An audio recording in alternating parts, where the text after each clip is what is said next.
Joined from all over. People have joined from all over the planet. So namaskaram to everyone. Thank you for being here today as we close out our fall series, the Indology webinar series, with Dr. Eltz's paper presentation. This is something that was part of the Ayodhyā issue for us, and I will link the paper in a little bit. The Ayodhyā Trust, the title is A Hypothesis Modifying the New Consensus About Its History. Dr. Eltz actually needs no introduction, so I really want to spare all that time and save it so that we can have more time with him, his talk, and then, of course, more time for a Q&A. So I think most of us here, of course, are familiar with Dr. Eltz, but for those who are not, I will also link the bio in here so we can take a look. Professor Eltz, are you ready, sir?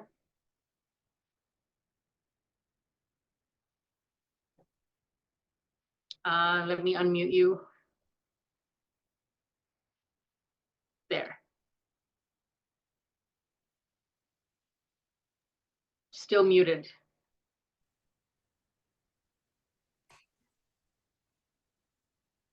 Now, can you hear me? Yes. Okay. Well, yes, welcome. There yes. is a slight correction I have to make in the bio. I mean, I know that academics are very particular about the details of their academic career.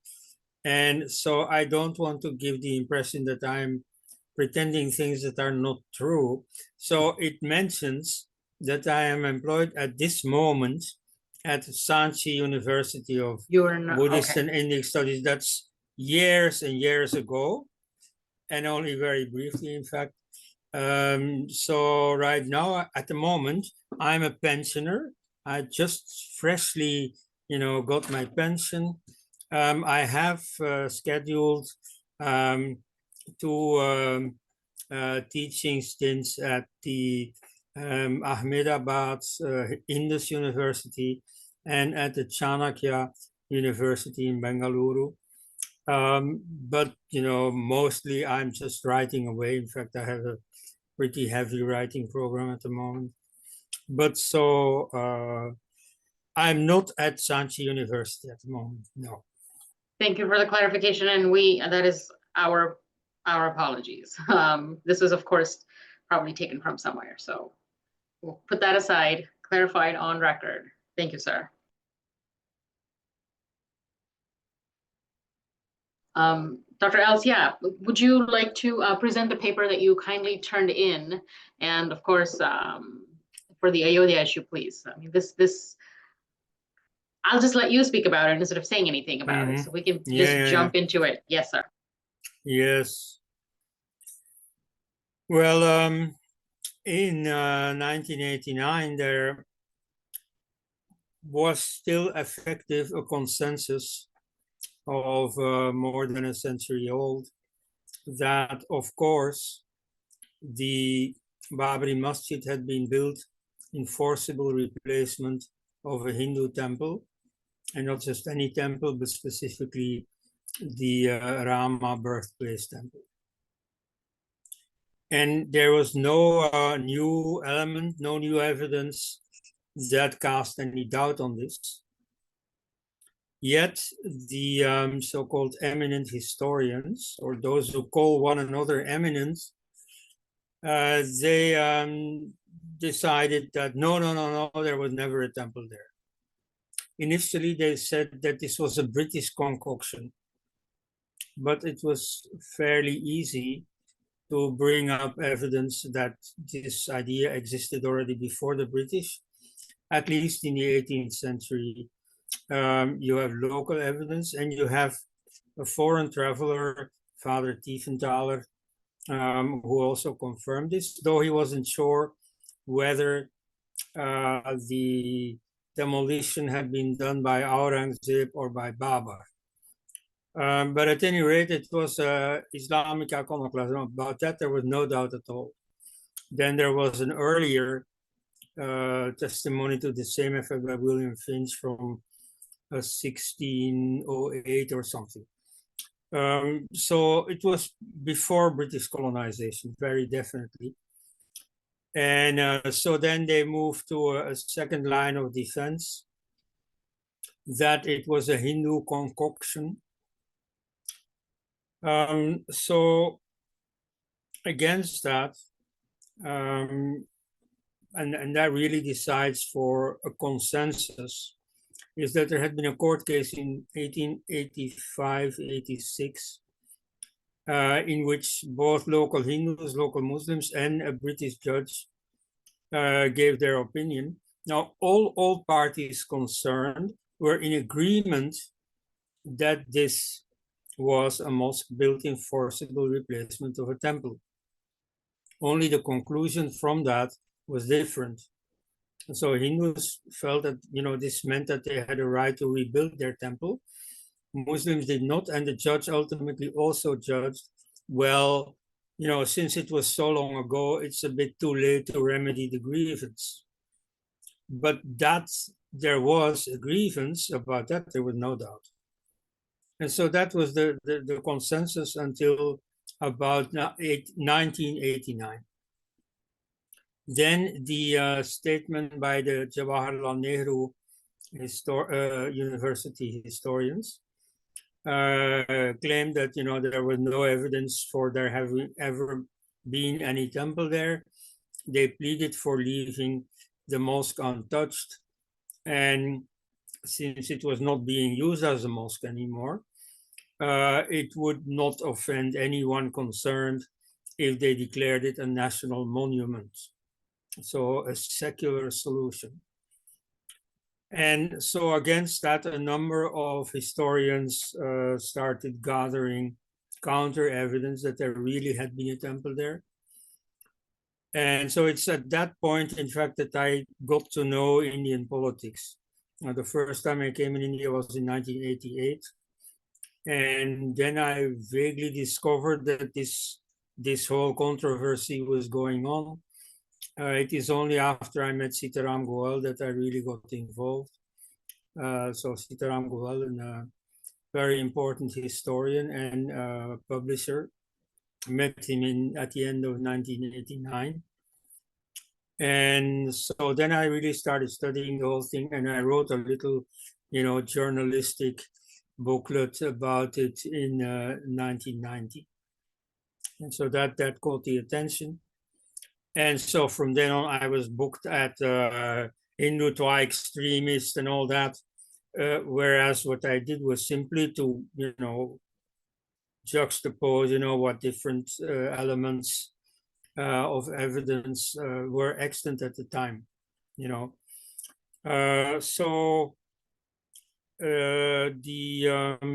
well, here I have to bring in politics. At that time, there was a government by VP Singh, a leftist kind of government, which was supported from the opposition by the BJP. Then when that government cracked down on the BJP's involvement in the Ayodhyā movement, and that was very fresh because before 1989, the BJP was not involved.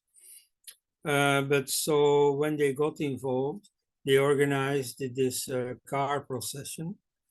And so there was a crackdown by the government on that. And then the BJP withdrew support. The government lost its majority and fell. And then you got a government led by Chandra Shekhar, a very minority government, but supported from the opposition by the Congress Party, which was led at that time by Rajiv Gandhi. Now, very contrary to the position taken by his widow and his son, Rajiv Gandhi was very much in favor of the temple, prepared for it, was even tipped as the man who would lead the first stone, the Shilanyas ceremony on the 9th of November, 89. Finally, it was his home minister, Bhuta Singh, who went there. But so at any rate, Congress was not at all against this temple as they try to make out now. And so when he was the leader of the opposition, essentially he pursued that same line. So he had already said when he was still the prime minister, the decision whether to build or rebuild the temple has to depend on the historical evidence, which is an eminently reasonable thing to say. But in fact, among us, it was very clear that this was a position in favor of the temple, because he knew very well that the evidence was in favor of there having existed a temple at the site in the past. And so again, as leader of the opposition, he took that same position, and so he more or less forced the Prime Minister Chandrasekhar into calling an evidence debate, where scholars for and against the temple would lay down their evidence. So that was organized, and so of course there Rajiv Gandhi knew beforehand this is going to lead to evidence in favor of the temple, and therefore a decision to build the temple. Now, that that first meeting was organized in January 1991, and the anti-temple historians did not show up, and so they needed more time to prepare their evidence, whatever. Ultimately, they never showed up, but they did publish a booklet with their evidence. Now, in the meantime, the other side, of course, had prepared evidence, because they knew that for them, it all depended on the evidence. You see, they had no status quo that they could defend, that they could, hinder any opposite position. No, they had to conquer the citadel. They had to take initiative. And so they really did an effort to gather new evidence. And so both documentary and archaeological evidence pointed to the pre-existence of the temple.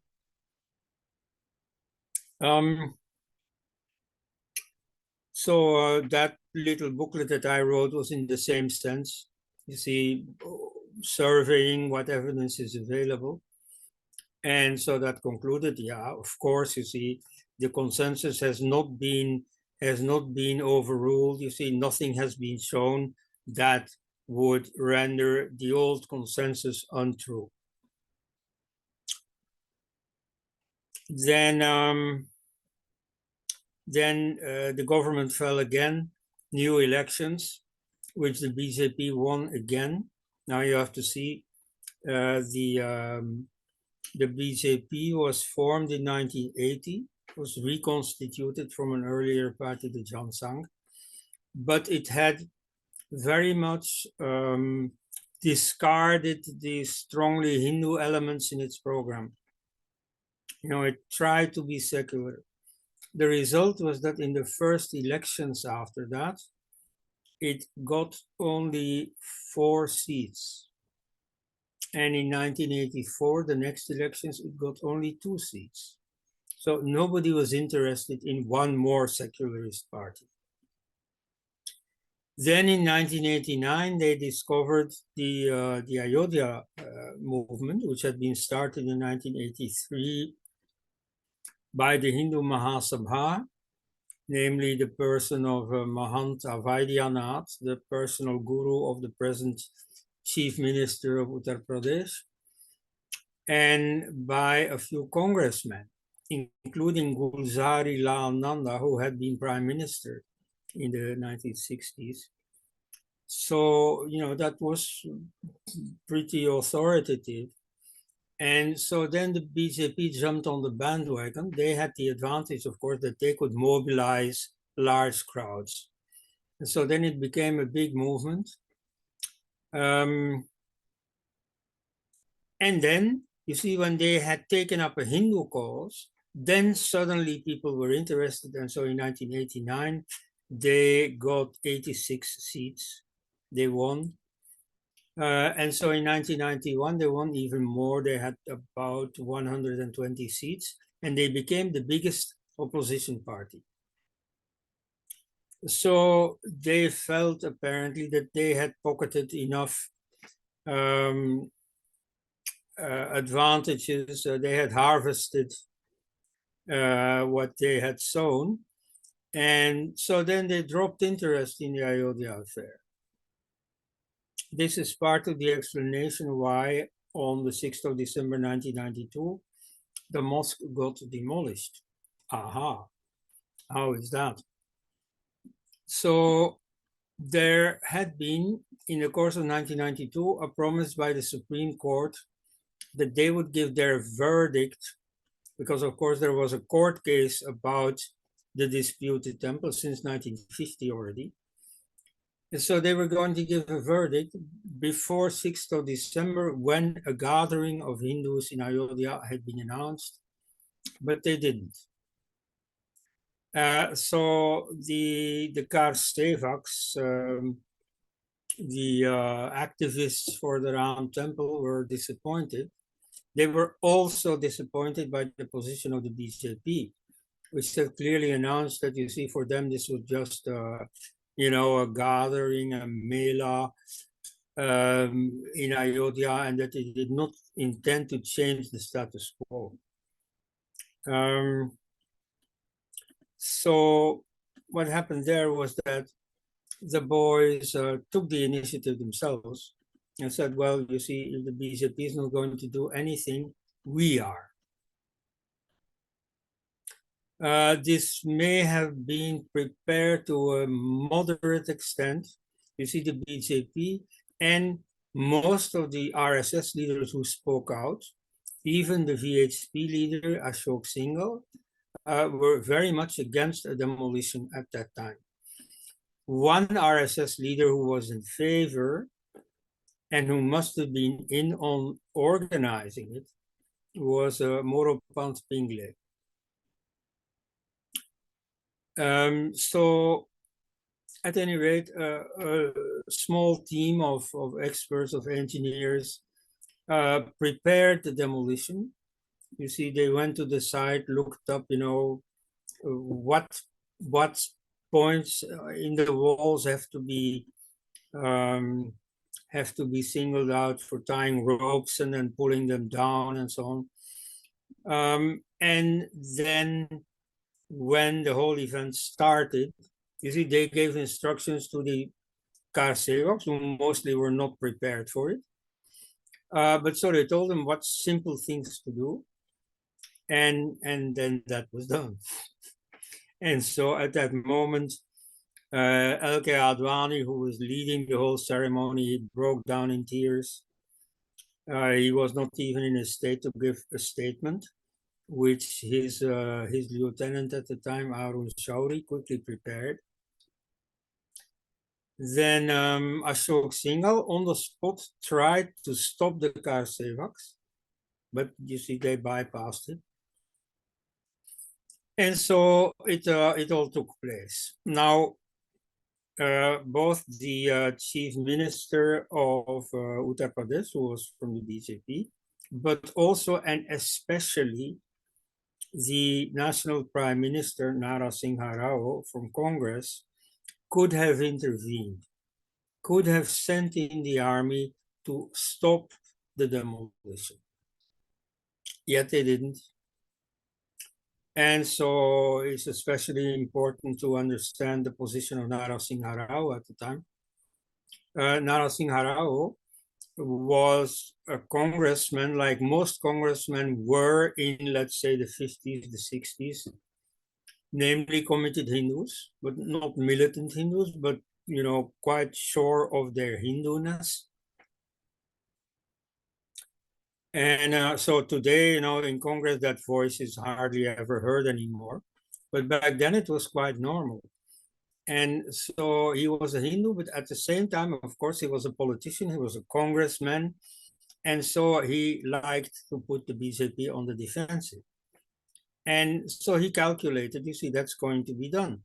If these boys demolish the mosque, then the blame is at any rate going to the BJP. Whatever the involvement of the BJP, they will get the blame. So that is what, as a congressman, he very much approved of. Yet at the same time, he was also a Hindu. He wanted the temple to be built, just like Rajiv Gandhi before him. And so the difficult point for building the temple was that first the mosque building, although it was not used as a mosque anymore, had to be taken down, and that would meet with a lot of disapproval, not only from the Muslims. So for his own position, it was very profitable if somebody else did the dirty work of the demolition. So he just allowed it to happen. And so then we get a situation that has existed from 1992 till essentially the beginning of this year, or 22 January 2024. So then there was no functioning temple at the site, not even a makeshift temple. There was no mosque at the site, of course.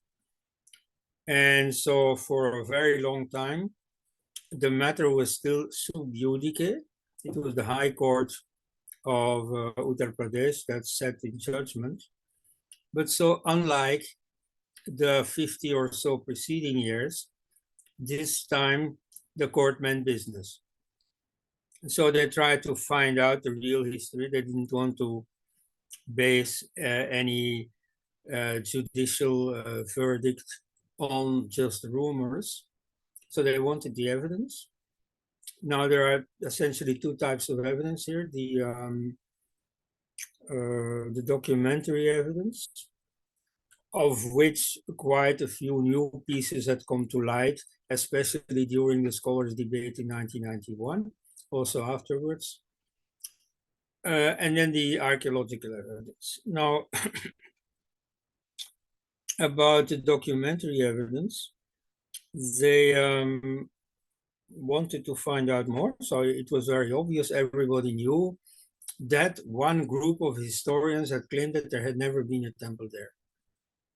And so they called a number of these historians to the witness, then now please tell us, you see, what have you found? You know, why are you so sure that there was never a temple there? And they all collapsed on the witness stand. You see, one after another had to admit that they had no real evidence. And, you know, usually it was even a very weak stand. I would have expected them to at least save face, to prepare a good story that they could tell. In reality, you see, they effectively gave in. You know, they said, well, yeah, you know, I've never been to Ayodhyā. You know, I'm not a specialist, and so on. And so they collapsed. Then as for the archaeological evidence, so there was some archaeological evidence already in the 1970s. The great archaeologist B.B. Lal had already found the pillar bases just outside the mosque, because the original temple was much larger than what the mosque was to become. And back then, Indira Gandhi, as prime minister, had told him never to divulge any of this. She wanted to keep this a secret because, she foresaw, of course, that this was going to create controversy.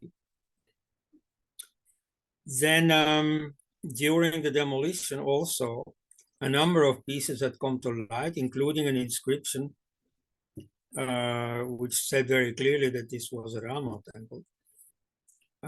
So many Muslim invaders used the debris of the earlier temple in order to, well, first of all, to save bricks and so on, but also and especially to show off, this mosque is not just any mosque, it was built on the ruins of a pagan temple.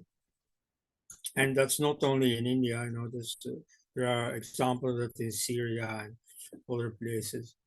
But so there are many examples in India, like the presently controversial Kashi Vishwanath is a very good example. So the mosque that came in its place has preserved a large part of the walls of the Kashi Vishwanath temple. So you have a lot of, Hindu idolatry built into this mosque. And so that's not a coincidence or anything, much less, too late to rest the story told by some secularists that it was a show of how magnanimous Islam is, that it even incorporates things from other religions and so on. No. The idea was to show off, you see, this is the result of a struggle to suppress, to destroy paganism. Anyway, so in the case of the Babri Masjid, when it was still standing, this was also true. Like, for instance, they had even brought in some pillars from a nearby temple that had also been destroyed and masoned these pillars into the mosque pillars. Just to show off, this has a Hindu past, but now it's a mosque. And so, the judges, took cognizance of this existent evidence, but they wanted to have it really done properly. And now that the mosque was no longer standing there was no objection to doing full excavations of the whole area. And so that was done by the Archaeological Survey of India in the summer of 2003. And of course, they found the temple foundations and a number of temple materials. During the demolition before that, there also had been a number of temple materials found. And a fourth occasion was after this whole trial was over and they started rebuilding the temple. Now, you see, when modern building companies are going to build something important, they first have to dig a big hole for their foundations, and then the building can come up. Now, during those diggings, they came across a number of temple materials. So they weren't even looking for any evidence, yet they found more evidence. So you see that there was a temple there. About that, there's no doubt at all. And so on the basis of that evidence, the judges cast their verdict, which was in favor of the Hindu claim on the site. It still had some compromises built in that nearby, a mosque would come up also. But essentially, it accepted the Hindu claim. So then you see they decided, it's okay, let the temple come up. Then each of the parties concerned was unsatisfied with some detail in the verdict or with the basic verdict that it would go to the Hindus and not to the Muslims. To that, of course, the Muslims objected. And so it went to the Supreme Court, and there, they lost some time. Apparently, they tried to postpone as much as possible to prevaricate, to delay it as much as possible. Then ultimately, the BJP, and this is the only time that the BJP really played a role in this verdict, they, suggested to the court that they finally get to work. And so then they did, and then in 2019, the definitive verdict came, which was that Hindus could go on and build or rebuild. Now we can really say rebuild the Rama birthplace temple. And then it was built. So this year it had this consecration ceremony. I was there personally. In fact, I was there as more or less the the flag bearer of the scholars who had gathered the evidence, because all the others are dead by now. The only one, he was not part of the team or anything, but even earlier than 1991, in the 70s, as a junior archaeologist, K.K. Mohammed, a Muslim, mind you, from Kerala, had already been present in the excavations by Professor B.B. Lal. So he's still alive, but he absented himself for health reasons.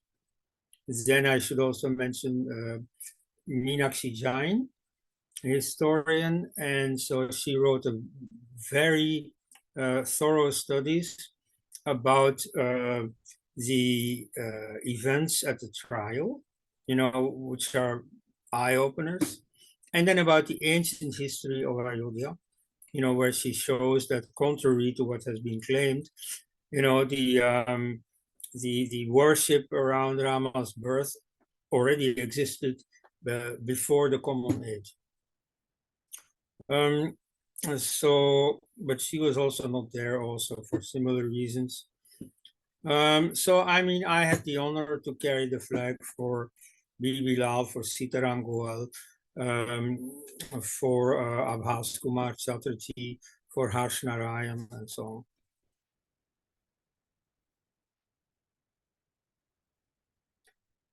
So then you see, strictly speaking, the controversy was over.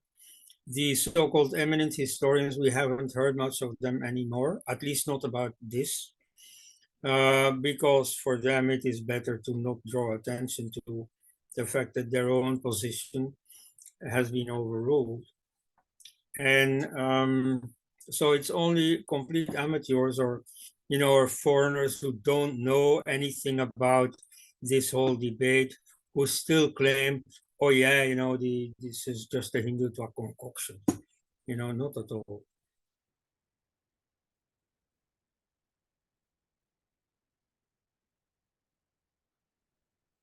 Any more questions?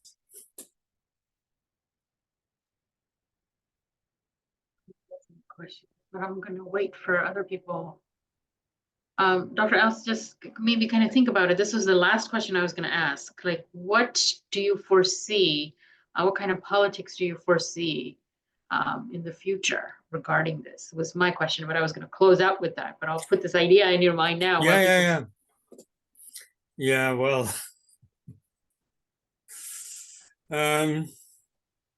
well, actually, somebody might try to revive the debate on the strength of the paper that I'm here right now presenting. Namely, there is one detail in there that, might give some people some ideas. You see, everybody on the Hindu side, or in fact on the scholarly side so far, has said that the temple built around 1100 is the one by Hindus, of course, Rama temple, was the one that was demolished by Babar, or by Babar's lieutenant Mir Baki. So there are a number of questions about Ayodhya. We don't know all of Ayodhya's history. And so the archaeologists have found human elements, building structures going back to the mid-second millennium BC. Now, that corresponds quite well to the date of Rama as puzzled out recently by Jijit Nadumuri Ravi. He's actually a scientist who used to work for the space program, now a historian. And he has a lot of rigor, exactitude that many of these humanities people are a bit, lacking in. So he says Rama is about 1900 BC, Krishna about 1800 BC. And now that is archaeologically confirmed here. What is the problem with this? At least I thought so, is that Rama is not, coming out of nowhere. You see, Rama is part of the solar dynasty that goes back all the way to Manu, and then Ikshvaku, and so on. So you have a number of ancestors, and there are different sources about them. You see, they are by and large historical. Yet, if Ayodhya was the capital of the solar dynasty, we should find many layers underneath You know, it should have existed in 3000 BC, 4000 BC maybe, and there's nothing like that. It stops about at the time of Rama. Now here, this same Jijit Nadumuri has drawn my attention to something I must have read long ago when I read the whole Ramayana. But anyway, I wasn't aware of it. Is that Ayodhya itself has been moved. You see, this Manu or whoever started it may have started a city that he called Ayodhya, but that was not the same city that Rama lived in. Rama's grandfather, Ajja, had moved the capital. And so the search for the original Ayodhya, you see, Ikshvaku's Ayodhya, that is still on. You know, it's a great challenge for archaeologists who want to make their mark. Go find the real Ayodhya. But so Rama's Ayodhya, that is that place, but that is no doubt. So then there are a number of buildings at the site, you know, layer upon layer. Already before Christ, we see that there is already a Rama cult. Then we very definitely have a Rama temple that existed around the year 1000 that was destroyed in about 1030. And again, this perfectly fits the documents because at that time, Ayodhya was conquered by Salar Masud Ghaznavi, who was the nephew of the notorious Mahmud Ghaznavi, and who, like his uncle, was a great temple destroyer. He was defeated by Hindus, among others by Raja Bhoja, in the Battle of Bahraich in 1033. And so Hindus then started to rebuild their temple, but to rebuild it bigger and better. And so they made a huge temple that was finished about 1100 AD. And so that temple, it is said, oh, this is the one that Babar destroyed. We know that that temple was demolished. We have its foundations. That's what Bilal found. But was that temple standing there until Babar came? Okay. Syed Shahabuddin, who was the leader of one of the movements in favor of preserving the Babri Masjid, you know, so he's rather partisan, but nevertheless, he has a very valid point when he says, okay, Hindus say that, you know, Muslims destroyed temples. But if so, how is it possible that under the Delhi Sultanate, which was from 1206 till 1525, that all that time, this huge temple, this pilgrimage site, you know, one of the most popular gods was celebrated there. That temple would remain standing for 300 years. And so I have discussed this with, you know, other pro-temple historians, and this they find a hard thing to swallow, whereas I think it's perfectly logical. You see, in 1194, the troops of Muhammad Ghori conquered the whole Ganga plain. And they destroyed all the temples in Kashi. They destroyed Odanpuri University, Nalanda University, and so on. So those same people would have preserved the Rama temple. Moreover, Ayodhya became a provincial capital of the Sultanate regime, which means that there was a governor, there was an army posted just next to this temple. And they would have sat there and watched this temple and watched crowds of Hindus coming there on pilgrimage and not want to do anything. You see, if that is true, then the story that Muslims were in favor of destroying temples is not true. Whereas I think it is true, at least in large swaths of Indian history. And so what happened is that I think the temple was demolished in 1194 when this whole Ganga plain was Islamized. And then a new temple came up around, well, when Babar was there, 1528, thereabouts. Well, and whether the temple is from that time or the mosque was from that time is not even sure. During the big controversy around 1990, several writers, both from the anti-temple camp and from the pro-temple camp, said that, you see, architecturally, this doesn't fit. You see, this has the style of a mosque built in about 1300 AD. So under the Sultanate, but long before the Mughals came to India. And I would say, why not? You see, of course, there was a mosque there. Then the Sultanate regime started tottering and falling apart. It is possible, and this we don't know, we have no documents of it, we have no archaeological proof of it. It is possible that then already they released control over the site and allowed Hindus to use it. Why? Because we know that Hindus kept coming back to the site. Even when there was a mosque there, they kept coming back around the time of Rama's birthday to celebrate there.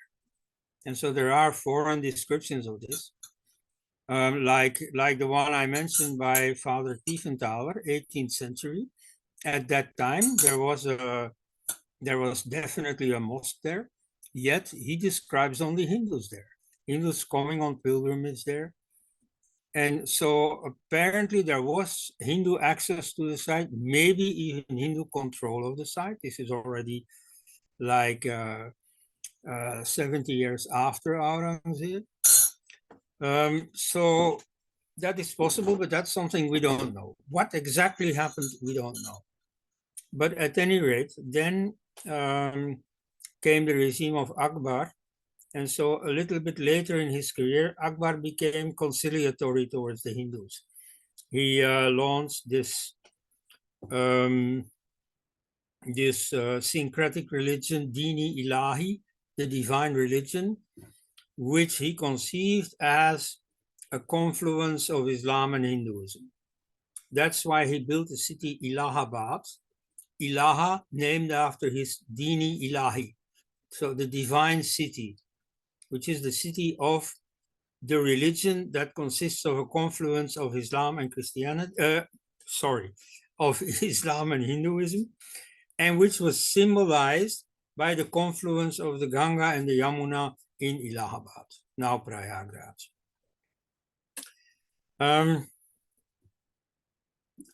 So he allowed Hindus to rebuild their temples. And so if that applied to Ayodhya, and why should it not? You know, it was a very important site. It seems, and again, we have no documentary evidence, no archaeological evidence. It seems that there a compromise was made that the building would remain as it was, a mosque building, but that could be used by the Hindus. And so just after Akbar died, so his son Jahangir continued that policy. William Finch, a foreign traveler, describes the place as a Hindu site, with Hindus coming there. And so that fits the picture. You see, all we can say is that circumstantial evidence would support this. Then later we get Aurangzeb. Here again, we have some question marks. Since he very certainly destroyed numerous Hindu temples, why would he have left that site in Hindu control?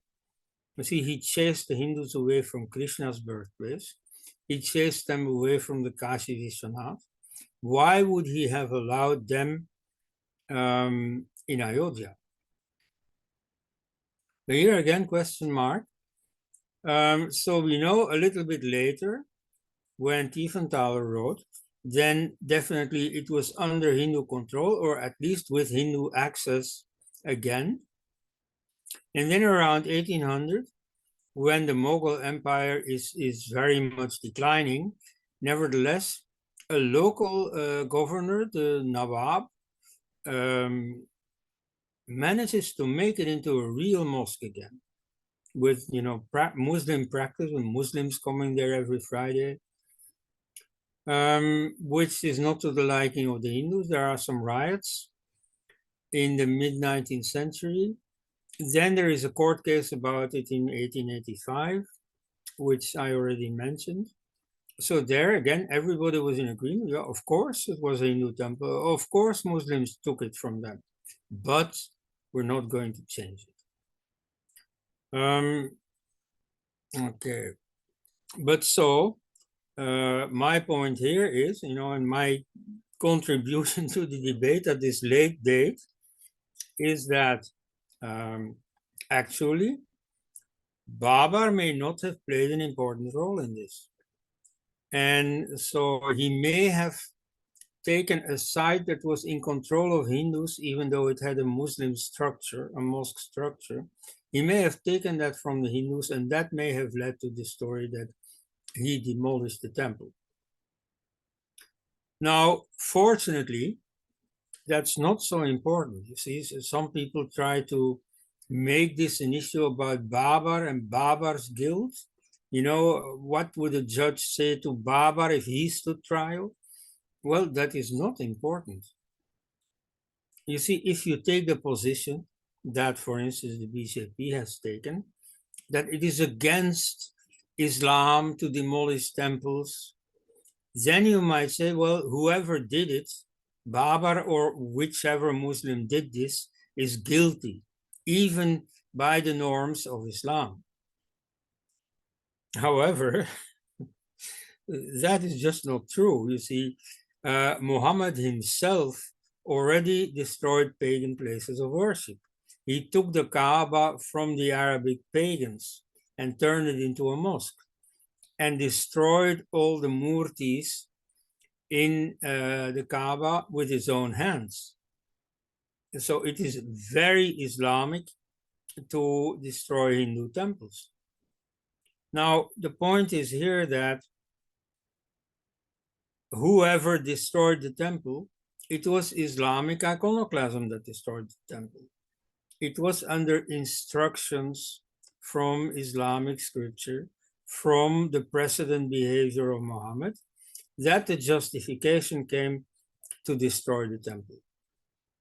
And so whether it was Shah Zuran Ghori, a relative of another conqueror, Muhammad Ghori, who conquered Ayodhya in 1194, whether it was he who destroyed the temple, or Babar, or Mir Baki, or somebody in between, is really immaterial. You see, we know that the temple was destroyed by Islamic iconoclasm. This doctrine that it is right to destroy a so-called idol temple, that is what caused the demolition of the temple. And so that's very important. I mean, that really makes a difference to our understanding of the whole affair. So it's not one person who, for his personal whim, suddenly decided to destroy this temple. No, it was a doctrine, it was an ideology that made for the temple destructions in Prabhaspatan, the Somnath temple, the Kashi Vishwanath, the Krishna Janmabhoomi, and so on. They all fell because of Islamic iconoclasm. And so that's a very fundamental thing. And so that's something that most people don't like to hear, certainly don't like to repeat. Well, you see, it's just a historical fact. And I know that the deniers of history in Nehruvian India have always had the justification, yeah, but it's better to tell a white lie rather than to cause friction between the communities today. Well, I think we just have to grow up. We have a history of frictions between Hindus and Muslims, between many other categories of people also. And, that's just there. I mean, history is history, you can't, distort it because of present day calculations. I mean, you look in the rest of the world, you see people everywhere live with a history of conflict. And often the parties to the conflict are still active today, yet they've learned to live with it.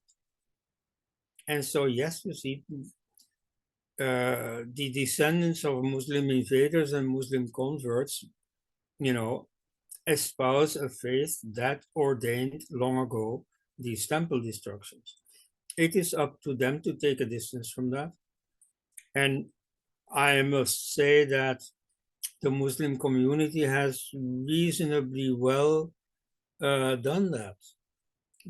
So there are occasionally, still attacks on Hindu religiosity, typically on Hindu processions, on Hindu festivals, like the Durga Puja in West Bengal and so on. In the neighboring countries, there are rather more attacks on Hindu religion, like in Bangladesh recently. But on the whole, you see, compared to the situation under the Muslim Sultanate, well, it's quite an improvement. And so I think it's an artificial problem to say, yeah, but it'll cause friction today. In fact, that is not said by the Muslims themselves. That's said by the secularists, by Hindu-born leftists, who try to poke this conflict precisely by taking the posture of wanting to avoid conflict.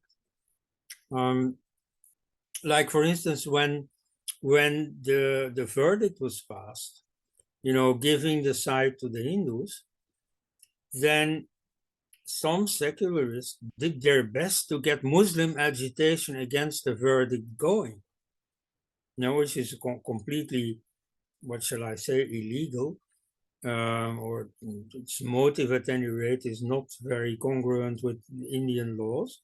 When a judge has passed a verdict, you have to respect that.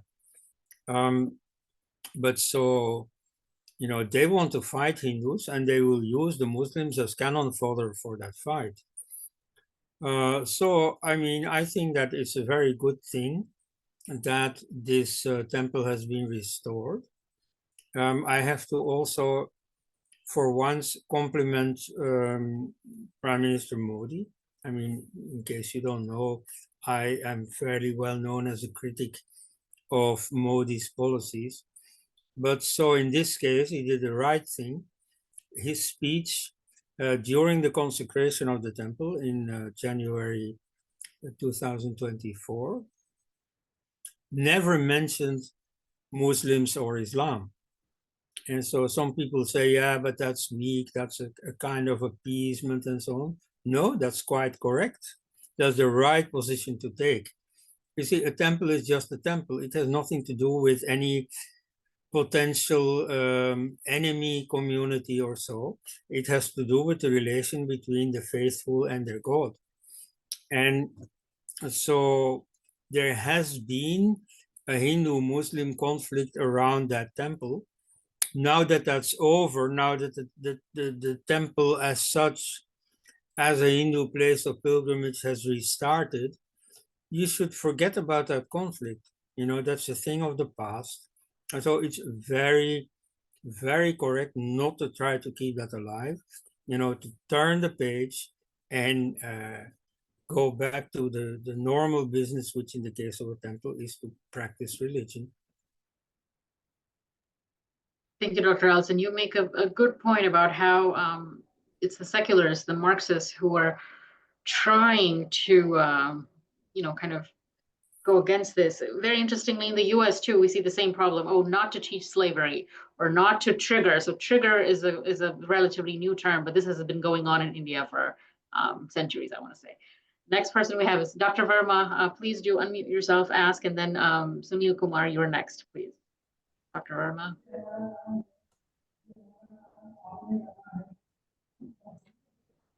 Okay, good evening. First of all, I thank you all very much for this enlightening lecture. I have two small questions uh, regarding professor was key witness. I mean, he saw all that thing what happened. One thing I just missed out the name.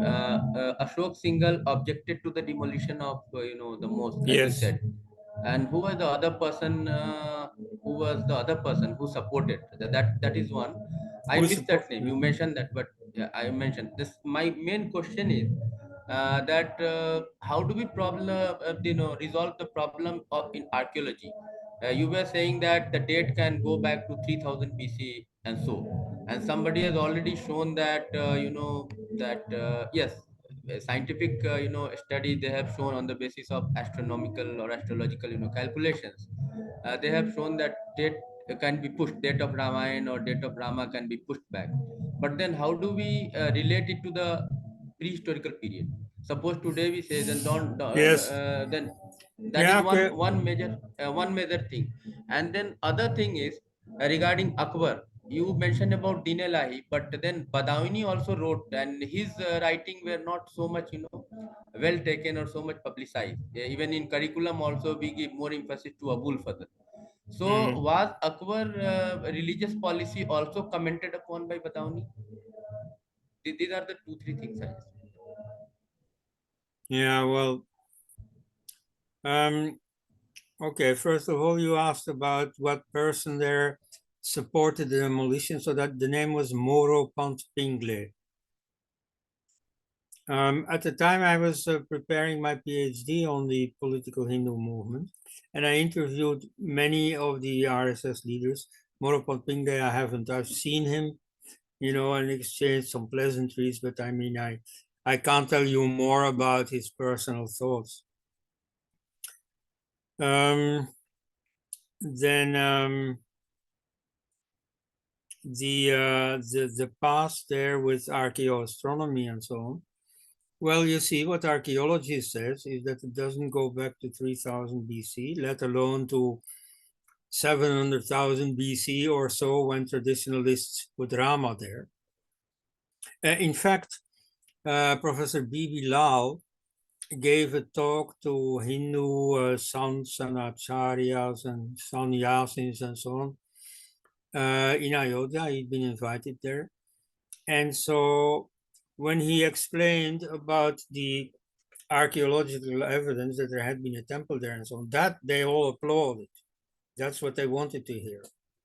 But then when he said, going back, it goes back only to the second millennium BC. That, of course, they didn't like because they all believed that Rama lived, in the Treta Yuga, assuming that the Dwapara Yuga lasted 864,000 years, right? And then comes Krishna, who they locate in 3100 something BC. So that means that Rama lived about 1 million years ago. Now that cannot be substantiated archaeologically, not at all. So they protested a bit, and then he said, well, I don't say so, but my spade tells me so. You see, the archaeological evidence that militates against these, crazy distant dates. Here, I mean, to really make my point, I'd have to explain where these ages comes from. You see, it is said that Krishna lived at the end of the Dwapara age and Rama at more or less the end of the Treta age. Now, where do these ages come from? And I asked the moderator for permission to go into this. It's an important issue. In Indo-European tradition, also among the Greeks, also among the Germans, you had this notion of 4 world ages. And they have the same characteristic of being in declining order, just like in India. So you have in Greece, you have the golden age, silver, bronze, and iron. Okay. And so in India, they're named after a game of dice where the best throw, the winning throw, is krta, meaning done. So the game is over. Then when you throw a 3, you get Treta Yuga, 3/4. Then Dwapara, 2/4. And then Kali. Kali means quarrel, means that the whole competition is yet to begin. You know, if you have only the lowest throw, you can't possibly win.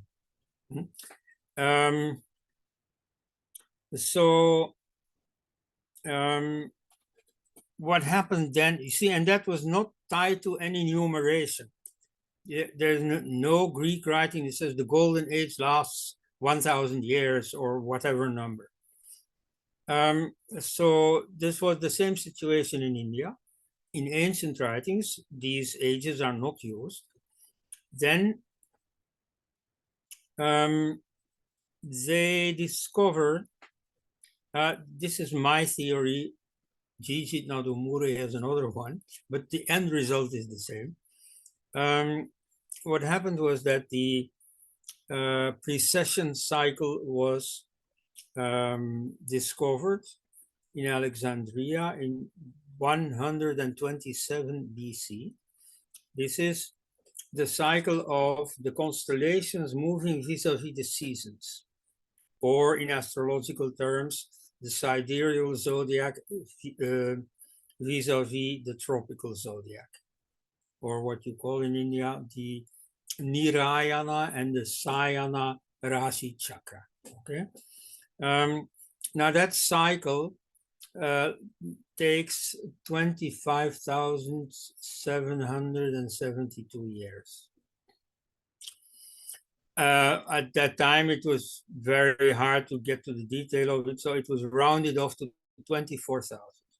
And that's an easily manageable number. So that's 12 times 2,000. Now, this was then seen as the world age. At least the half of the cycle was divided into a descending and ascending half, so that's 12,000. And then that was divided into 10, 4/10 for the Krta Yuga, 3/10 for the Treta, 2/10 for Dwapara, and 1/10 for the Kali Yuga, which means that the Kali Yuga takes 1,200 years. So that's not so astronomical, you know. But then the Puranic poets or the Siddhantic thinkers and so on, they multiplied these numbers by 360 because the doctrine was that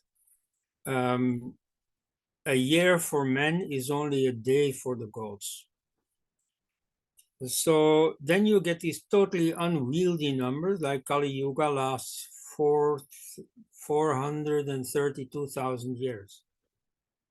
And so then you get these crazy ancient dates. So I think it's best if Hindus outgrow that, because it's just a mistake. I mean, it's a poetic metaphor that was taken a bit too seriously. So Rama is not 1,000,000 years ago. It's only a few thousand years ago. And then is also a lot nearer to us than even if we assume that, you know, we would still think of some more thousands of years. No. The distance between Rama and Krishna is only about 1 century. You know, not even the whole Dwapara Yuga or so, no. And so there are characters who appear both in the Ramayana and in the Mahabharata as young men and as old men.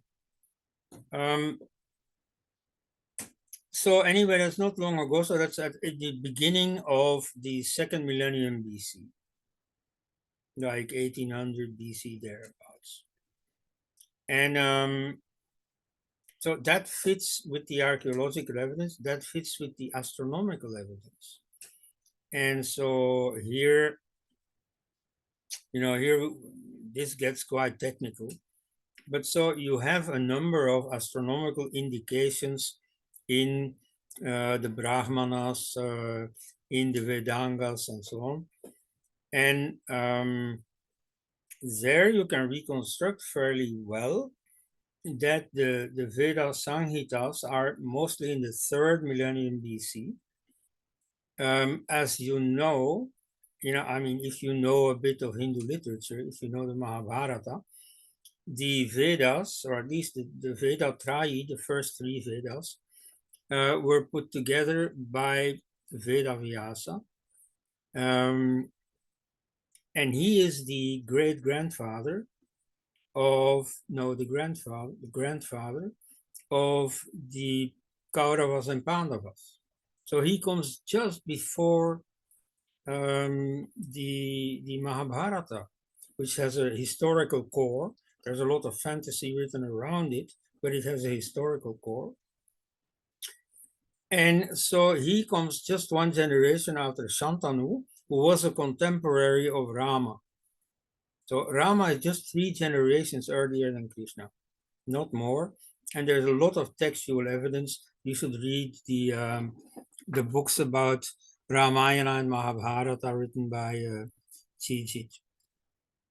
So then there's other literature that confirms this, like the Vedanga Jyotisha,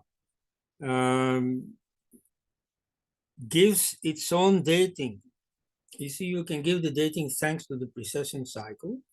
If the winter solstice or the spring equinox falls in a particular constellation, you can calculate when that constellation was at this point in the precession cycle.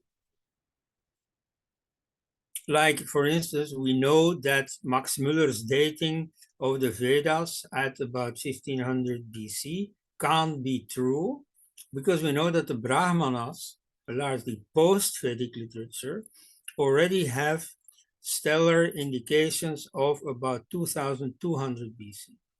So we know that the Rig Veda was mostly earlier, was around 3000 BC. So you see, you can make a coherent estimation of the chronology. And so it fits with this, I mean, leaving a whole lot of technical details undiscussed. But so you can deduce from this a date for Rama of the early 2nd millennium BC. And so that's what I stand by. Thank you. We have about, sorry, go ahead. Yeah, so you had a second question, which was about Akbar. Well, about Akbar, I don't want to say too much because that's not really very pertinent to this story. So what is important is that he started this more tolerant policy. And I mean, that policy is not controversial, I mean, Badauni or Abul Fazl don't doubt that. I mean, that policy is there, and there are numerous material indications for it. Many temples that have been rebuilt under Akbar. So I mean, that's just there. The point is precisely that other Mughals did not think so. And so you have the one who began the whole thing, Babar, only briefly, only a small part of India and so on. But anyway, he was the typical Islamic iconoclast. And then later you get Aurangzeb, who did this on a massive scale. But so the first testimonies about the Babri Masjid are in between, are in the period of tolerance. And so they testify to that situation where Hindus have free access to their Rama Janmabhoomi. Thank you. Is that an answer? Dr. Rama is back. Yeah, we have about 10 more minutes. Quickly, I'll ask Sunil Kumar, and then we'll close out with Dr. Adityanji's question. Sunil Kumar, are you up? Basically, the question is, we spoke about temple demolitions. Is there any hope for other disputed structures that run into thousands? That is his question. Yeah. Yeah, so that's also an answer to your question about the future. Well, yeah, I mean, I see a number of Hindus who say, yeah, you know, we should go all the way. We should demand every one of them back. That opens a can of worms. One of them is all those people who are going to say, yeah, but Hindus have also demolished this or this or this temple. Mostly these stories are not true, but you have a heavy burden of proving that. If it comes to such a controversy, there are some cases of ex-Buddhist temples that are now Hindu temples. That does not mean that they have been demolished. I mean, we know that there has been a lot of crossover from Buddhism to non-Buddhism, to other sects of Hinduism.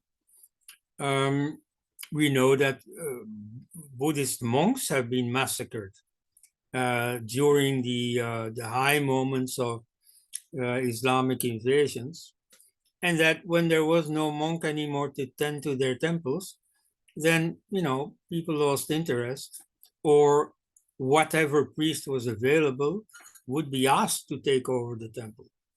And so this way, you see, these temples evolved. From a Hindu or Buddhist religious standpoint, they didn't change much, because most of the rules of purity and so on surrounding temples are the same. Whereas with a mosque, it's a revolution. And so in the case of this Hindu repurposing of Buddhist places, of which there are many less than is claimed, but there are, definitely there are. You see, that's a very different situation, but, you know, given the mentality of the enemies of Hinduism, they are going to, you know, rake up all those sites and so on, never ending. Anyway, you see, Hindus will do what they will do, and the non-Hindu, so they are not at my command. But if you want my opinion, I think that this is a wrong priority. You see, in a few symbolic places like Ayodhyā, like now Kashi, that's okay, that's right. But on the whole, you see, these places of worship are not that important. And now maybe I you know, let on that I'm not a practicing Hindu myself, that I don't attach too much importance to temples. At any rate, that's my viewpoint. You see, the important thing that Muslim invaders have done in India is that they've stolen a lot of Hindus from Hinduism. You see, all these converts, most Indian Muslims are converts, or are a mix, you know, of maybe 5% invaders and 95% converts. And so what you have to do if you really want to revive Hinduism is to claim them back. And this is not an easy thing to do. I mean, you don't have a totalitarian regime that can force people into or out of a religion. You also don't want to do that. I mean, if you're dharmic, you know, that's not your way of doing things. So you'll have to convince them. Now, I know that there is some, you know, there used to be Shuddhi already since the 19th century. Now they call it Gharvapasi, which means purification, respectively, homecoming. So there is some reconversion of Muslim converts or Christian converts, and that has all my sympathy. But so ultimately, what will have to happen is that those people simply come back to their native culture. And for that, of course, what will do the job is not so much Hindus telling them, look, your religion is guilty of all these things. No, you see, what will do the job is to show why these religions are wrong. And this is happening right now. You see, it's not really a merit of the Hindus, but it is happening right now. If you go on the YouTube sphere, you will find many videos nowadays, many podcasts in which scholars, and that's especially influential, ex-Muslims who have a lot more credibility before a Muslim audience, show that there are all kinds of mistakes in the New Testament as well as in the Quran. Like, for instance, to give one example that really echoes with the Ayodhyā affair, you know, did Muhammad live in Mecca? You see, nowadays, scholars say there was no Mecca at the time. You know, when the builders are going to build something new, they first have to dig a big hole. That's also true in Mecca and Saudi Arabia. Now, if here you dig a big hole in historical cities like Varanasi or Ujjain or so, you find all kinds of things. In Mecca, they didn't find anything. And so it's also a very unrealistic location for the city where it is. And so now scholars say that it is far more likely, in fact, the city of Petra in Jordan that is affected, and that was the real Mecca. That's where the Kaaba was. So the Kaaba was later abducted and put somewhere in the desert, and that's where Mecca grew up around the new Kaaba. Anyway, I mean, I don't want to, you know, judge that kind of argument. I'm only saying that it is that kind of argument that is ultimately going to get Muslims out of Islam, respectively Christians out of Christianity. In the case of Christianity, I've seen it happening myself. When I was a kid, my country was Catholic. Today, it's a small minority. And so a very important reason for that is the democratization of knowledge. You see, people don't just believe what the priest says anymore. By now, their intellectual level, in spite of all the problems there, is such that they don't believe these easy stories anymore. And so I think, you know, when modern science casts its light upon religion, in the case of Hinduism, some stories will fall by the wayside. Like we've just done the exercise with the 4 yugas. You know, what many Hindus believe really is unsustainable. But these are peripheral issues. The Vedic rishis had never heard of the 4 yugas. And, you know, this has come into Hindu history at some point, and it can also go away. Hinduism will not be affected. Like the caste system came into Hinduism at some point and is disappearing now, and Hinduism will survive that. Whereas in the case of Christianity and Islam, well, it is the core itself that is affected. And so I think those religions will undergo a far more serious existential crisis than Hinduism will. So I think that inevitably is going to happen. It may take some time. There may be ups and downs and so on. That is ultimately going to happen. And then the Muslims who come back to their home culture will bring back their places of worship. So I wouldn't spend any energy on that. You see, these few big symbolic sites, okay, but that'll do. Thank you, Dr. L. So we're going to close out with Adityanji. Please do unmute yourself and ask away. Dr. Els, I joined your lecture late, so I missed most of your presentation, and I was there during the Q&A time. The problem is not India-specific, problem is not Hinduism versus Islam specific. There's a worldwide kind of experience.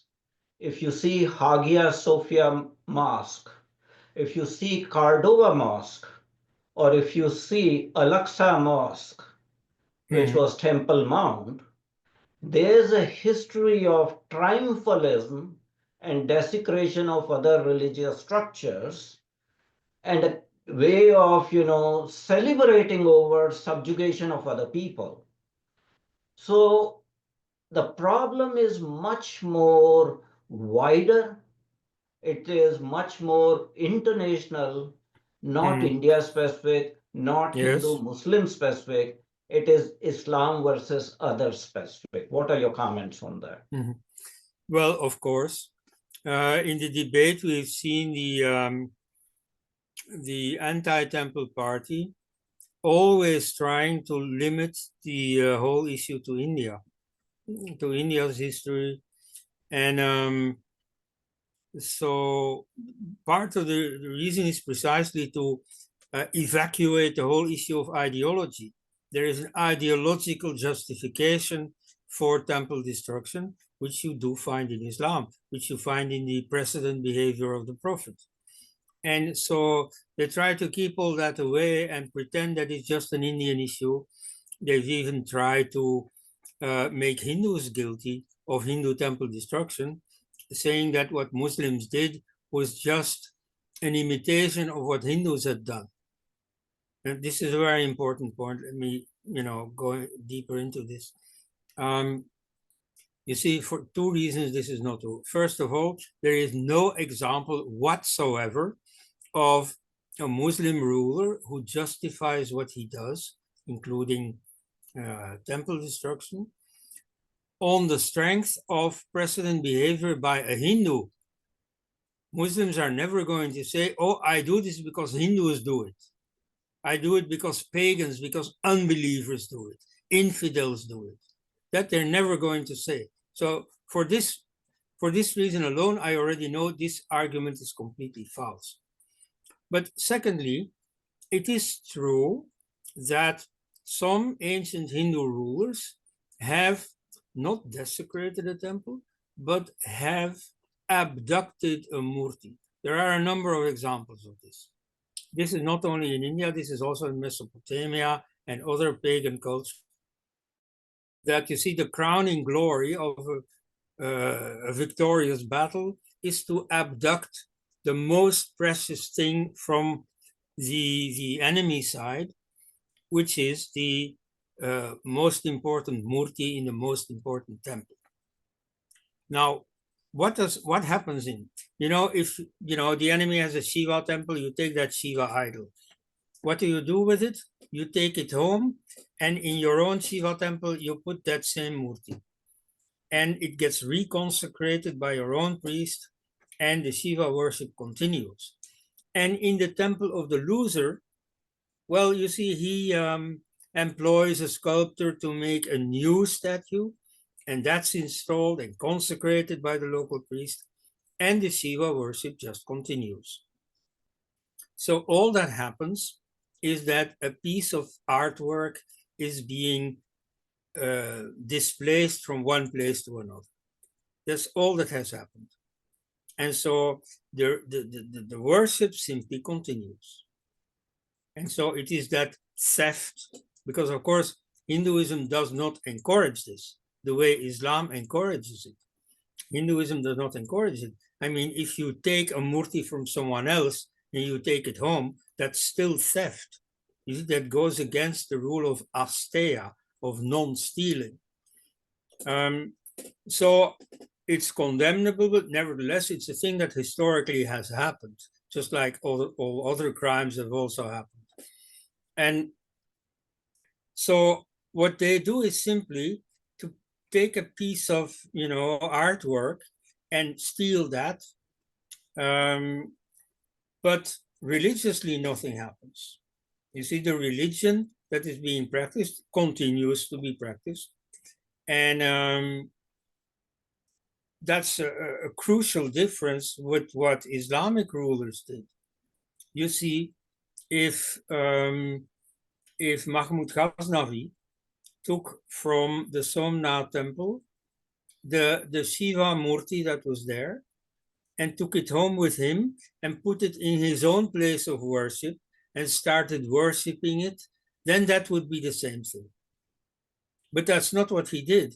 No, he destroyed the Murti, and he used the pieces to put them underfoot so that Muslims would have the pleasure of treading with their foot, of soiling, of making dirty these pieces of idolatry. So that's a completely different thing. You see, only knaves will say and only fools will believe that this is the same thing that happened to the Ram Janmabhoomi temple. Thank you, Dr. Ellis. I know, we're just a little over time, so we will close out with this. But for those who just recently joined, I'm going to post his paper on Ayodhyā in the link again, so you have access to this. And for those again who missed the earlier parts, we will of course have this on the YouTube, our channel on YouTube. So please feel free to check this out. Professor Els, thank you for your time. This will not be the last time we have you on, and we continue to bring you on. Hopefully see you publish more things on Ayodhyā and other things that that you're well known for.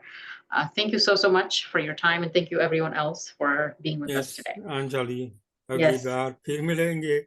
Yes, Fir milenge. Happy Thanksgiving to everyone who celebrated. Thank you, sir. Bye-bye.